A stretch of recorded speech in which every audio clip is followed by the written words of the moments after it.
Assalamualaikum warahmatullahi wabarakatuh. Halo teman-teman, selamat datang di video pembahasan psikologi komunikasi.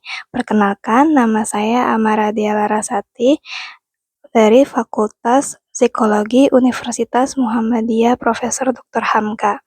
Pada video kali ini, kita akan membahas salah satu bab yang sangat penting dan dekat dengan kehidupan sehari-hari, yaitu sistem komunikasi interpersonal. Setiap hari kita berbicara dengan orang tua, sahabat, pasangan, dosen, rekan kerja. Tapi, pernahkah kita berpikir mengapa komunikasi bisa terasa hangat dan mengapa kadang justru menimbulkan salah paham dan konflik? Semua itu akan kita pahami melalui konsep komunikasi interpersonal. Menurut Jalaluddin Rahmat, komunikasi interpersonal adalah proses penyampaian pesan antara dua orang atau lebih secara langsung, baik secara verbal maupun nonverbal, yang memungkinkan terjadinya umpan balik secara segera. Ciri utama komunikasi interpersonal itu yang pertama, terjadi tatap muka atau interaksi langsung. Yang kedua, pesan bersifat pribadi. Lalu yang ketiga ada respon langsung, baik itu respon berupa kata-kata, ekspresi wajah, atau bahasa tubuh. Berbeda dengan komunikasi massa atau komunikasi dengan banyak orang, komunikasi interpersonal lebih emosional dan lebih mendalam. Dan komunikasi ini sangat dipengaruhi oleh psikologi pelaku komunikasinya. Lalu dalam sistem komunikasi interpersonal terdapat beberapa unsur penting. Yang pertama, komunikator dan komunikan, di mana kedua pihak sama-sama aktif. Seseorang bisa menjadi pengirim pesan sekaligus penerima pesan secara bergantian. Unsur penting yang kedua itu ada pesan. Pesan ini nggak cuman berupa kata-kata, tapi juga bisa berupa nada suara, ekspresi wajah, ataupun gerakan tubuh. Lalu unsur yang ketiga ini ada saluran komunikasi. Biasanya kita menggunakan saluran langsung seperti percakapan, bisa juga melalui tatap mata, sentuhan, atau media digital interpersonal. Media digital interpersonal itu contohnya tuh seperti chat dan video call.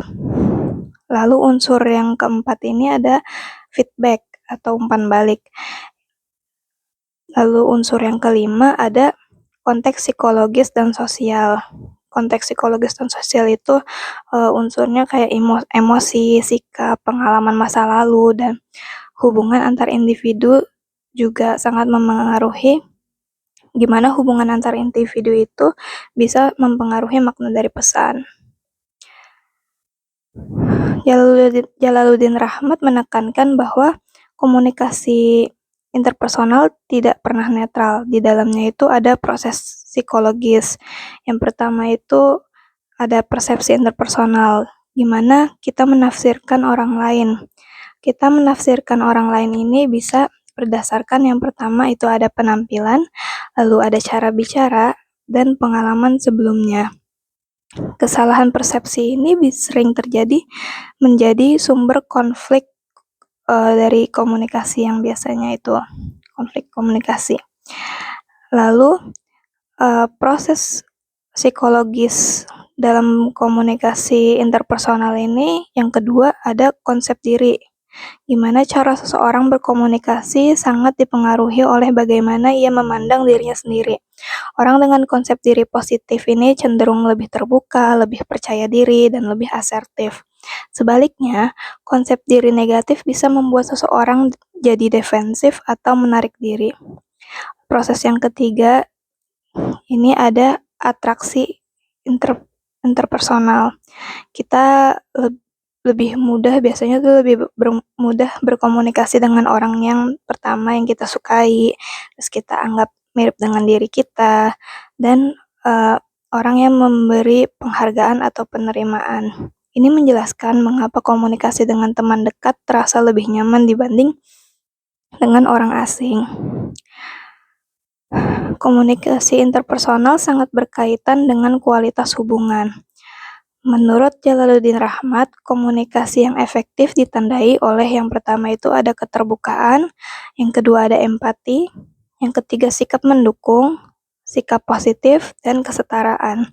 Jika unsur-unsur ini terpenuhi, komunikasi tidak hanya menyampaikan pesan, tetapi juga mempererat hubungan, mengurangi konflik, dan membangun kepercayaan.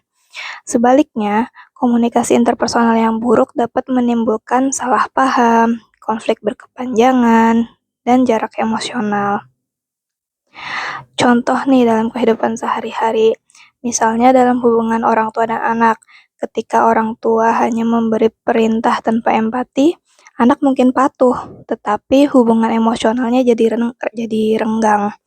Sebaliknya, komunikasi interpersonal yang disertai dengan mendengar aktif, bahasa yang menghargai, serta respon emosional yang tepat akan membuat pesan lebih diterima dan hubungan semakin kuat. Sebagai penutup, kita bisa memahami bahwa komunikasi interpersonal bukan sekedar berbicara, tetapi juga melibatkan persepsi, emosi, sikap, dan hubungan antar individu. Melalui perspektif psikologi komunikasi, kita belajar bahwa komunikasi yang efektif dimulai dari pemahaman terhadap diri sendiri dan orang lain. Semoga setelah menonton video ini, kita bisa menjadi komunikator yang lebih sadar, lebih empatik, dan lebih manusiawi. Terima kasih atas kalian sudah menyimak. Wassalamualaikum warahmatullahi wabarakatuh.